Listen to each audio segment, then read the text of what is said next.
Why do people keep losing their lives on Mount Everest? It was once said to be the holy grail of mountaineering. Conquering Mount Everest, that rather lonely mountain top nestled among the stars, where very few human beings have dared to go. Today, it's almost like standing in line at Disneyland to ride the Matterhorn. Only you might not make it back alive. Climbing right to the top is no longer an accomplishment for only peak athletes who train for several years before facing one of the greatest physical challenges of their lives. Now, it's almost like a joke. People who actually sign up to climb the tallest peak do it just so they can brag about how they managed to climb the world's tallest peak. There isn't any physical fitness requirement, only a financial fitness requirement. And it isn't any less terrifying than it was back in 1953 when the famous Edmund Hillary and Tenzing Norgay went on to become the first confirmed climbers to ever reach the summit. Climbing Mount Everest is so unsafe that one stretch on the north side is even called Rainbow Ridge, not because it's all sunshine and rainbows but because all the deceased bodies are wearing brightly colored climbing gear. And yet people still climb this mountain because no one ever really thinks it will happen to them. So why so many bodies? Everest climbers have varied causes of demise, but here are the most common and why there has been a spike recently. Mount Everest is over 29,000 feet tall. Knowing that, you might just be tempted to believe that the major cause of demise on the mountain is falling, but alas, that is just the second most common cause. According to reports, most people who lose their lives on Everest are victims of avalanches. The third most common cause of demise on the mountain is exposure or even frostbite, which accounts for almost 11% of fatalities, followed quite closely by acute mountain sickness. Around 27% of Everest fatalities are also listed as other, which could easily include things like falling ice, pneumonia, rope accidents or even drowning. Also, a bit counterintuitive is that more people lose their life on the way down from the summit rather than on the way up. But route preparation is incredibly unsafe too. A total of 120 people have also lost their lives while working on the routes, with a handful more succumbing at base camp, en route to the base camp, or even during an evacuation.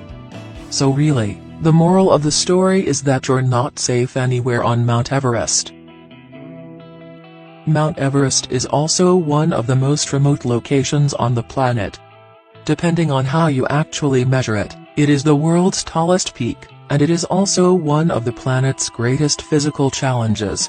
It takes about 10 days only to get to the base camp in Nepal, around 6 weeks to acclimatize, and almost another 9 days to climb to the top. It's also quite expensive. The bottom dollar figure for a simple Mount Everest expedition is just about $30,000, with an average cost of nearly $65,000. And yet one of the things that have been taking the lives of people on Mount Everest is something most of us wouldn't really expect, and it's traffic. According to NPR, the traffic that's making people lose their lives is foot traffic. Modern Everest has become a tourist trap, and even on the perfect climbing day, you might just encounter hundreds of other climbers, all of whom are busy trying to get to the exact same spot. So you will have to wait in line. Yes, almost like your favorite theme park, even Everest has a queue. The difference is that if you stand for too long in a line at a theme park, the only pain that you'll experience is the endless whining of children. However, if you do wait for too long in line at Mount Everest, you might just run out of oxygen. You can climb Everest from 2 base camps, one is in Nepal, and the other is located in Tibet and is operated by the Chinese. China and Nepal were once quite selective about who got to go up the mountain. In fact, reports have even said that up until 1985, Nepal had allowed just one expedition on each route at a time.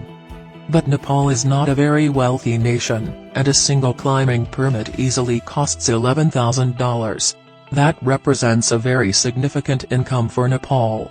In total, the climbing industry is worth almost about $300 million a year. The Nepalese government had issued 381 permits in 2019 and had absolutely no intention of scaling back that year despite the surprisingly high demise toll ever since 2015.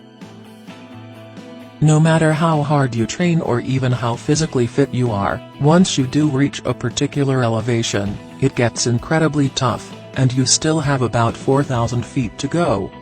At that point, you're already racing against your own mortality.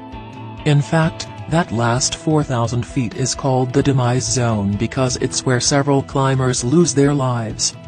Climbers can suffer from cardiac arrest, stroke, and even altitude sickness. Fluid can easily accumulate in the lungs, even leading to altitude pulmonary edema, which can cause a cough that is sometimes so incredibly severe that it can crack a rib. The low oxygen can even lead to transient blindness or hemorrhage in the blood vessels of the eyes. And the entire experience is so physically taxing that one study has found that Everest climbers usually lose between 10 and 20 pounds. It might just be better to stay off Everest no matter who you are.